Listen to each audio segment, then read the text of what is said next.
नियंत्रण। ठीक है, हम डीसी मोटर का स्पीड को कैसे कंट्रोल करेंगे, क्योंकि हमें पता है कि डीसी मोटर जो है, अगर बड़े बड़े मोटर की बात करें तो मशीन वगैरह जो है बड़े बड़े मशीन में प्रयोग करते हैं, इंडस्ट्री वगैरह, है ना।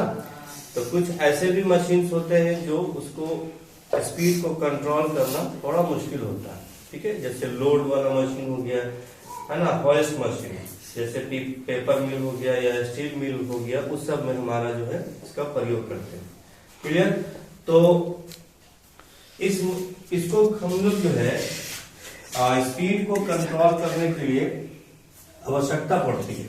जैसे सबसे पहले हमें ये पता करना होगा कि हमें इस मोटर के अंदर में क्या चेंजिंग करेंगे, है ना, क्या चेंजिंग करेंगे जो हमारा इस मोटर का गति क्या हो जाएगा, कंट्रोल हो जाएगा, गति हमारा कम हो जाएगा। तो हमें पहले समझना होगा कि मोटर के अंदर में मेन चीज होता है। ठीक है, तो सबसे पहले हम बात करते हैं सिद्धांत के बारे में, है ना। सिद्धांत जैसे कहता है कि आरोपित वोल्टेज, आने वाली वोल्टेज जो उसमें सप्लाई दे रहे हैं, आरोपित वोल्टेज बराबर होता है, जैसे ही हम वोल्टेज देंगे तो हमारा क्या पैदा होने लगता है, ईएमएफ। और ये करंट कहाँ जाता है, आर्मेचर। ठीक है, तो आरोपित voltage equal to back EMF plus armature voltage drop. Back EMF के बारे में थोड़ा समझते हैं क्या होता है। हमने पहले भी बताया था, ये भी हमारा माइकल फैराडे का ही बेस्ड है, ये जनरेटर से ही चलते आ रहा है। अगर ये आपका आर्मेचर है, ठीक है दोस्त, और इसमें अगर आप सप्लाई देते हो तो सप्लाई देते हो। दूसरा चीज कि अगर ये आपका फील्ड पोल है, ठीक है, ये आपका चुंबकीय क्षेत्र स्थापित करेगा। कोई भी चुंबक है, अस्थायी चुंबक, अस्थायी, जैसे ही आपका चुंबकीय क्षेत्र स्थापित करेगा तो ये घूमने की वजह से, गति करने की वजह से इसके चुंबकीय बल रेखाओं को कट करती है। हालांकि ये जनरेटर का सिद्धांत है, कट करती है, जिसके वजह से इस तार में जो कॉइल बाइंडिंग किए हैं इसमें हमारा ईएमएफ पैदा होता है, इलेक्ट्रोमोटिव फोर्स पैदा होता है। ये अगर ईएमएफ जो आने वाली करंट को, जैसे यहां से करंट या वोल्टेज आ रहा है, सप्लाई आ रहा है, अगर इसको ये विरोध करता है, इसी को हम लोग बोलते हैं बैक ईएमएफ। ठीक है, बैक या विरोधी ईएमएफ। ठीक है, जिसको हम लोग जो है ईएमएफ को ई से डिनोट करते हैं और बी मतलब बैक, तो बैक ईएमएफ हो गया। तो हम लोग जनरेटर के अंदर में बैक ईएमएफ पैदा करने के लिए पढ़े थे, मतलब जनरेटर का समीकरण हम उसमें जो है ई लगाए थे, बी नहीं लगाए थे। बैक हमारा मोटर के लिए होगा। कहेंगे सर ऐसा क्यों, तो जनरेटर में हम धारा नहीं देते हैं दोस्त, यही वाला ईएमएफ को बाहर निकालते हैं धारा के रूप में, बशर्ते उसमें हमने गति मतलब गति से हाँ घुमाते हैं, यही चीज होता है। ये जनरेटर में हमारा धारा निकलने लगता है, तो जनरेटर के लिए यही वाला फॉर्मूला यूज होता है, समीकरण। और हम लोग इससे समझ सकते हैं, बहुत इंपॉर्टेंट है जनरेटर के लिए कि हमारे जनरेटर में वोल्टेज कैसे बढ़ेगा। तो जितना ज्यादा आप गति से घुमाइएगा इसको, जितना ज्यादा यांत्रिक ऊर्जा दीजिएगा, उतना ही ज्यादा धारा या ईएमएफ पैदा होगा। अगर आप गति नहीं दीजिएगा तो धारा पैदा नहीं होता। जनरेटर का सिद्धांत ही है, यह कार्य है क्या, यांत्रिक ऊर्जा से विद्युत ऊर्जा में बदलना। जनरेटर की बात कर रहे, तो गति दीजिएगा तभी हमारा जो है ईएमएफ पैदा करेगा। अगर आपका चुंबक नहीं बन रहा है, जैसे ये नहीं बन रहा है चुंबकीय फ्लक्स, तो हमारा ईएमएफ पैदा नहीं होगा। तो गति और चुंबकीय फ्लक्स का होना बहुत जरूरी है, बहुत जरूरी। आप तार कम लपेटो, इसमें सर्किट कम बनाओ, पोल कम रखो, तो कम होगा, इफेक्ट तो पड़ेगा ही, लेकिन ये दोनों पर निर्भर करता है, किस पे, गति पर और फाइव। क्लियर हो गया। तो ये अगर हम क्योंकि हम लोग मोटर को गति नियंत्रण पढ़ना है, उसमें हमारा बैक ईएमएफ हमारा एक रोल है। तो कहेंगे सर बैक ईएमएफ क्या है, तो अगर हम इसको इससे धारा देंगे, मोटर के लिए धारा देना पड़ेगा, और इसमें यही चीज होने लगता है जैसे जनरेटर में हो रहा था, क्योंकि सारा चीज तो वैसा ही है। तो अगर यही की मतलब ईएमएफ पैदा हो रहा और ईएमएफ विरोध करता है इसी ईएमएफ को हम लोग जो है जो पैदा हो रहा था उसी को बैक ईएमएफ कहते हैं। और बैक ईएमएफ के वजह से घुमाव बल पैदा होता है, ये भी ध्यान रखना। अगर बैक ईएमएफ नहीं पैदा करेगा तो दो कारण हो सकता है, इस मोटर के अंदर में ताकत कम रहेगा, टॉर्क कम रहेगा, घूम तो जाएगा, और साथ में ये भी है कि बाइंडिंग को जानने का खतरा है। हमने जो है इसमें स्टार्टर में पढ़ाया था ये, हाँ है ना, कि बैक ईएमएफ नहीं रहेगा तो क्या हो सकता है, तो हम लोग रजिस्टर लगा के चालू करते थे। जब बैक ईएमएफ पैदा हो जाता तो रजिस्टर को हटा देते हैं। आप जो है स्टार्टर वाले में देखिए, ठीक है। तो बैक ईएमएफ बराबर, अब ये बैक ईएमएफ का समीकरण बन गया ईबी बराबर एन फाई जेड, सॉरी ये बैक ईएमएफ का समीकरण बन गया।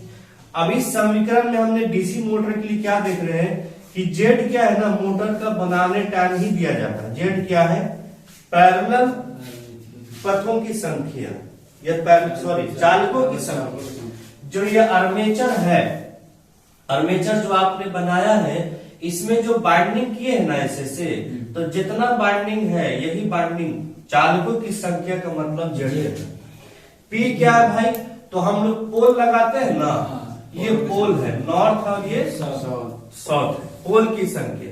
ए क्या है, तो एक पैरेलल परिपथों की संख्या, दो पैरेलल परिपथों की संख्या, क्योंकि बाइंडिंग जो करिएगा ना देखिएगा तो आर्मेचर में स्लॉट बना होता है, उसी स्लॉट में ढेर सारा चक्कर घुमाया रहता है, तो हमारे ये अलग अलग स्लॉट कहलाता है, 1 2 3 ऐसे, तो वो हमारा क्या हो गया, ए हो गया। तो कहने का मतलब है डीसी मोटर में या डीसी मोटर में बनाने टाइम में ये सब को हम चेंज नहीं करते हैं, वो बन गया तो बन गया। तो जेड और पोल और ए मतलब चालकों की संख्या, पोल की संख्या और पैरेलल पथों की संख्या है ना, ये सब क्या होता है, नियत होता है। और साथ में हमारा जो है ये 60 भी है यहाँ पर, ये सब क्या होता है, नियत होता है। इसीलिए हम लोग कह सकते हैं कि बैक ईएमएफ जो है समानुपाती होता है, डायरेक्टली प्रोपोर्शनल तो होता है उसके गति पर और चुंबकीय फ्लक्स में। तो बैक ईएमएफ बराबर हम एन फाई लिख सकते हैं। तो ये बैक ईएमएफ का समीकरण यहां से स्टार्ट हुआ था दोस्तों। हमारा डीसी मोटर का जो मेन फॉर्मूला निकला है, वोल्टेज बराबर back EMF plus armature current और उनके प्रतिरोध, मतलब ये हुआ वोल्टेज ड्रॉप। हम क्या करते हैं, बैक ईएमएफ की जगह पे ईबी की जगह पे क्या कर देते हैं, एन फाई रख देते हैं। कहेंगे सर ये क्यों करेंगे हम, तो मेरे दोस्त इस वाले फॉर्मूला से ये एन नजर आ रहा है, और एन क्या है, मोटर के गति। हमें गति को ही क्या करना है, कंट्रोल करना है। टॉपिक क्या पढ़ रहे हैं, डीसी मोटर को कंट्रोल। कंट्रोल का मतलब वो कहीं भाग रहा था नहीं, गति को कम और बेसी करने को सीखना है कि हम क्या इसमें चेंजिंग करेंगे। हम लोगों को तो मकसद मेन है क्या, कि हमें समझना है कि क्वेश्चन अगर पूछा जाए तो हम कैसे सॉल्व करेंगे, मतलब कैसे समझेंगे। ठीक है, तो गति हमारा मिल गया। अब इस गति वाले टॉपिक को हम यहाँ पे फॉर्मूला में पुट करेंगे। तो हमारा क्या आ गया, वोल्टेज आरोपित वोल्टेज, सप्लाई वोल्टेज बराबर हमारा जो है बैक ईएमएफ है ये, और हमारा ये वोल्टेज ड्रॉप है। एन फाई को इधर कर दिया तो भी बराबर है ना, मतलब वोल्टेज आने वाला वोल्टेज बता सॉरी माइनस आर्मेचर में वोल्टेज ड्रॉप। अब इसमें से फाई हमने, तो हमें ये मेन फॉर्मूला मिला है, ये याद रखना बहुत ही इंपॉर्टेंट है दोस्तों, इससे बहुत ही क्लियर हो जाएगा। नॉमेरिकली पोर्शन के लिए ही हम समझा रहे हैं, चाहते तो सिर्फ ऐसे ही हम क्या करते, लिखवा के आ जाते, लेकिन नहीं, यही सब डीपली है। आप लोग का मतलब जब क्वेश्चन सॉल्व करेंगे तो यही आपका पॉइंट बढ़ाएगा, क्योंकि बेसिक तो सब पढ़ता है, रटने वाला तो सब पढ़ता है, लेकिन इस सब को समझना है, क्योंकि सवाल आपको ज्यादातर जो एग्जाम में, कंपटीशन एग्जाम में किसी से छूटेगा, यही वाला सवाल छूटेगा। रटने वाला नहीं कि आर्मेचर किस पदार्थ का होता है या उसका बॉडी किस पदार्थ का होता है, वो कौन सा सिद्धांत को उस सिद्धांत पे काम करता है, ये सब तो सब कर लेगा। आप लोग बेगा ट्यूशन वाला भी बनना कर लेगा, लेकिन आपको नया क्या चाहिए, ये चीज। ठीक है, तो हमने क्या देखा कि मोटर का गति उसके आने वाली वोल्टेज और मोटर में पैदा हुआ चुंबकीय फ्लक्स पर निर्भर कर रहा है। अगर इसको घटाएंगे या बढ़ाएंगे तो गति क्या हो जाएगा, घट जाएगा और बढ़ जाएगा। अगर इसको घटाएंगे या बढ़ाएंगे तो गति हमारा क्या होगा, घट जाएगा, बढ़ जाएगा। तो हम लोग ये सोच के चले कि हम डीसी मोटर को कंट्रोल करना है तो डीसी मोटर के अंदर में क्या चीज चेंजिंग करेंगे जो गति को घटाया या बढ़ाया जा सकता है। क्या हमने शाफ्ट को छोटा कर दिया, पॉसिबल है? हमने जो है उसको जो है ना बॉडी को मान के चलो आधा थोड़ा सा हटा दिया तो गति कंट्रोल होगा नहीं। आप वोल्टेज सप्लाई ही कम कर दो। इंसान को अगर किसी को सताना है तो उसको जो है आमदनी को रोक दो, तो कैसे छटपट है। तो यही है, मोटर को गति अगर कंट्रोल करना है तो आप सप्लाई कम कर दो, कंट्रोल होगा। अब आपके ऊपर है कितना देना है ना। उसमें आप जो चीज रोटरी स्विच लगाओ, प्रतिरोध लगाओ, क्लियर। इसी तरीके से अगर उसको और तकलीफ देना है तो इंटरनल पार्ट का है ना। तो इंटरनल पार्ट में क्या है, अंदर में जो पोल है ना, पोल भी हमारा क्या चीज का बनता है, अस्थायी चुंबक और अस्थायी चुंबक। अस्थायी चुंबक में भी क्या सप्लाई देंगे, यहाँ भी सप्लाई बंद कर दो, गति क्या हो जाएगा, कम हो जाएगा या ज्यादा हो जाएगा। ठीक है, तो ये आप देखिए हमारा जो है डीसी मोटर को कंट्रोल करने के लिए दो तरीका तो पता लग गया, लेकिन ये तरीका किस मोटर के लिए है, क्योंकि हम लोगों को मेनली 3 मोटर पढ़े हैं। शंट मोटर पढ़े हैं, सीरीज मोटर पढ़े हैं और कंपाउंड मोटर। तो देखिए मेनली हम 2 बता रहे हैं। सीरीज के लिए 5 कंट्रोल, मतलब 5 तरीके से मोटर को कंट्रोल कर सकते हैं। तो सीरीज के लिए तो बाद में, लेकिन पहले आप जो है शंट और कंपाउंड को समझिए। ठीक है, 2 तरीका पहले बताते हैं। देखिए यहाँ पर अभी जो बताएंगे वो शंट मोटर के लिए और कंपाउंड मोटर के लिए, ध्यान से रखिए। देखिए शंट मोटर और कंपाउंड मोटर दोनों हम इस रूल से लगा सकते हैं। क्या करना है कि हमारा जो है जो आर्मेचर सप्लाई है, जैसे आप देखिए शंट मोटर तो आप सर्किट डायग्राम ऐसे ही बनाए थे, ये आर्मेचर है और ये आपका फील्ड वाइंडिंग, ऐसे बनाए थे ना। आर्मेचर से यहां से सप्लाई जा रहा है तो ये सप्लाई आर्मेचर में गया और उसके बाद ये सप्लाई कहां गया, फील्ड वाइंडिंग। ठीक है, तो देखिए शंट मोटर और कंपाउंड मोटर दोनों का फिगर जो है ऐसा ही बनता है। हालांकि कंपाउंड में थोड़ा सा इसमें प्रतिरोध हम और लगा देते हैं। तो हम लोग फिलहाल शंट पे ही समझिए। इस मोटर को 2 तरीके से कंट्रोल किया जा सकता है।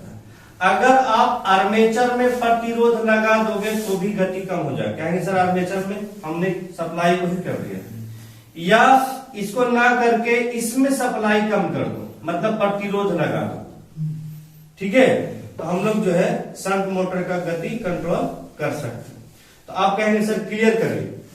देखिए ये शंट मोटर और कंपाउंड मोटर को 2 तरीके से गति को कंट्रोल कर सकते हैं। पहला गति हम आर्मेचर के साथ, ये आर्मेचर मतलब कि जो घूमने वाला भाग है जिसमें सप्लाई दे रहे हैं, आर्मेचर के सीरीज में एक वेरिएबल रजिस्टर यूज करेंगे। आप जब आईटीआई वगैरह में जाइएगा तो इतना बड़ा जो है प्रतिरोध लगा होता है जिसको हम लोग बोलते हैं रियोस्टेट। हाँ रियोस्टेट, उसको वेरिएबल हो, सिर्फ बड़े मशीन के लिए ही यूज किया जाता है। प्रतिरोध तो छोटा छोटा भी होता है, लेकिन बड़ा मशीन के लिए बड़ा सा रियोस्टेट बोलते हैं। तो हम 2 तरीके से कंट्रोल कर सकते हैं। एक क्या कर सकते हैं, आर्मेचर के सीरीज में, जो आर्मेचर में धारा जा रहा है ना, वो धारा से पहले ही एक प्रतिरोध पर यूज करेंगे। कौन सा प्रतिरोध, तो वेरिएबल। कहेंगे सर वेरिएबल क्यों, तो धारा को कम बेसी कर सके हम, क्योंकि हमें क्या करना है, स्पीड को कंट्रोल करना है, बंद नहीं करना है। कंट्रोल का मतलब हमारे अपेक्षा, जैसे पंखा के रेगुलेटर यूज करते हैं ना दोस्त, अरे ज्यादा गर्मी लग रहा है चलो पंखा तेज कर, कम लग रहा है थोड़ा सा स्लो कर, तो क्या है, रेगुलेटर है। वो रेगुलेटर हम लोग बोलते जरूर है, लेकिन है क्या, वो एक तरह के वेरिएबल प्रतिरोध है। उसी तरीके से मोटर में भी यूज करेंगे।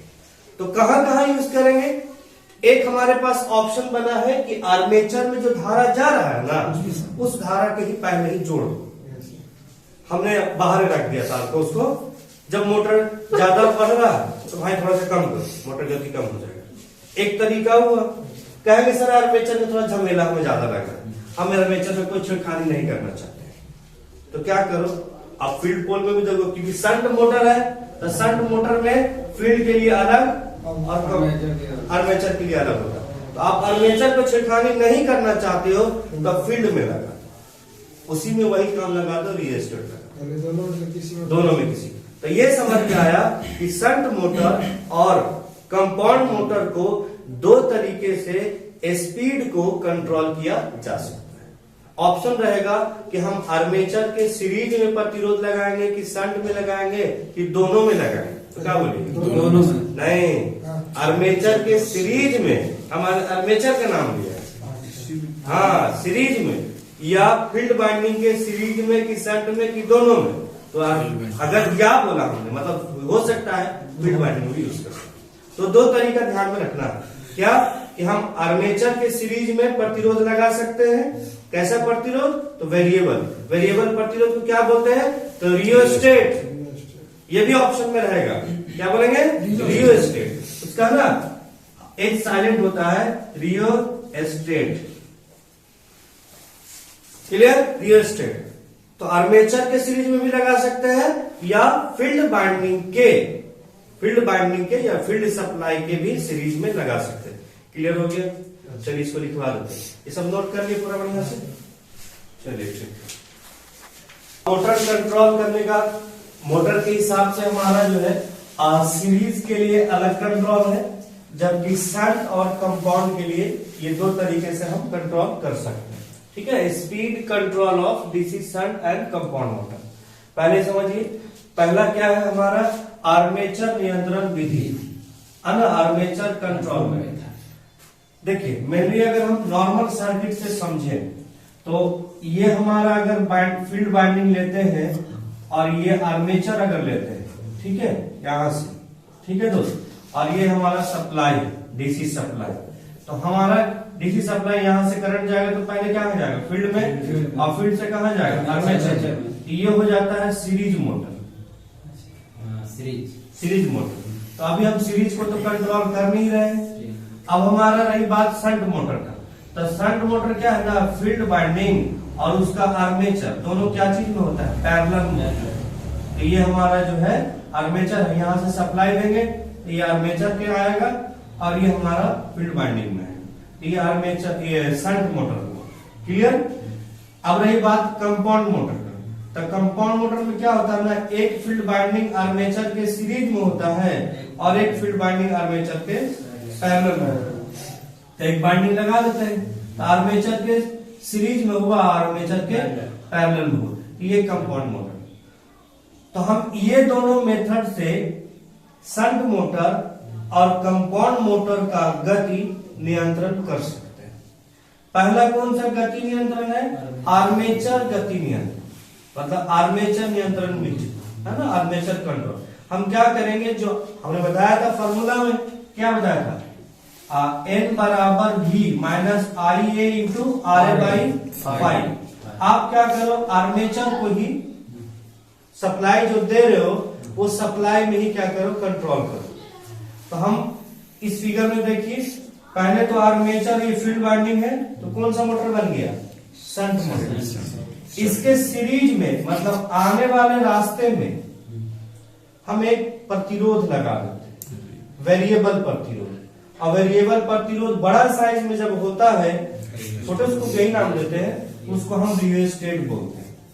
कहेंगे सर रियोस्टेट क्या है? बड़ा सा होता है, थोड़ा सा उसके बारे में बता देते हैं। एक पाइप होता है चीनी मिट्टी का, हाँ चीनी मिट्टी का पाइप होता है, और इस पाइप पर है ना आपका जो है आपका यूरेका तार पूरा महीन से लपेटा होता है, पूरा बारीकी से, था पूरा में क्या? यूरेका। याद रखिएगा, ये पूछा हुआ क्वेश्चन है। अब जैसे मान के चलिए इसको ऐसे सेटिंग, यहां पर एक एडजस्टर होता है और यहां से सप्लाई दे रहे हैं, ठीक है। तो कहने का मतलब यहां से सप्लाई जाएगा, अगर पूरा तार में से होते हुए जाएगा तो क्या हुआ, ये पूरा प्रतिरोध से रोक देगा। तो ये डिपेंड करेगा कि आपको इस तार को पूरा यूज करना है कि कम यूज करना है। अगर ये हम एडजस्टर को यहाँ रख देंगे तो हमारा डायरेक्ट यहाँ से यहाँ चलाएगा, तो कम तार को सफर किया उन्होंने, तो कम प्रतिरोध लगा। अगर ये एडजस्टर को यहाँ रख दिया यहाँ से सप्लाई होकर पूरा सब तार को, यूरेका एक पदार्थ है जो बहुत ज्यादा प्रतिरोध इसमें होता है। खूबी ये होता है कि ये गर्म कम होता है, ये भी ध्यान रखना है, ठीक है। तो हाँ, तो हमारा जो है इसमें से तो जाहिर सी बात है पूरा प्रतिरोध लगेगा, तो हम इस चीज को यूज करते हैं, इसको हम लोग बोलते हैं रियोस्टेट या वेरिएबल रजिस्टर। तो अगर हमें मोटर को कंट्रोल करना है तो उसके आर्मेचर के सीरीज पर वो चीज हम का यूज कर लेते हैं। जब यहां से धारा गया तो हमें आर्मेचर का गति को कम करना है, तो हम धारा को क्या कर दिया, कम कर दिया। बढ़ाना है क्योंकि वेरिएबल है, इसका मान घट सकता है और बढ़ सकता है ना। कि हम आर्मेचर, एक मेथड आपको क्लियर हो गया कि आर्मेचर को कंट्रोल कैसे करना है। तो क्या करेंगे, आर्मेचर के सप्लाई पर हम एक प्रतिरोध लगा देंगे, याद रहेगा, बहुत आसान है ना। लेकिन क्वेश्चन पूछा हुआ है इसलिए ध्यान में रखना। दूसरा हमारा मेथड क्या है, फील्ड कंट्रोल।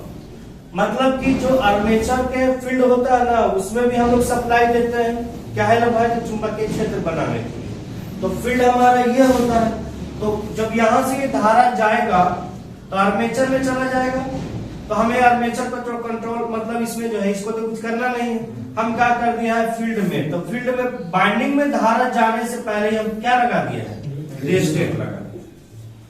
आसान है, याद रहेगा। थोड़ा सा प्रॉब्लम पता है कहां पे होगा, सीरीज मोटर में होगा, क्योंकि सीरीज मोटर में 5 मेथड है और सब अलग अलग है। शंट मोटर और कंट्रोल मोटर का मतलब कि कंट्रोल करना ज्यादा आसान है और 2 तरीके से कंट्रोल कर सकते हैं। याद रखिएगा, बहुत अच्छा सवाल पूछता है इसमें से, क्लियर। और हमको नहीं लगता है कि आपको जो है दिक्कत होगा, उम्मीद है हो ही जाएगा, ठीक है। चलिए।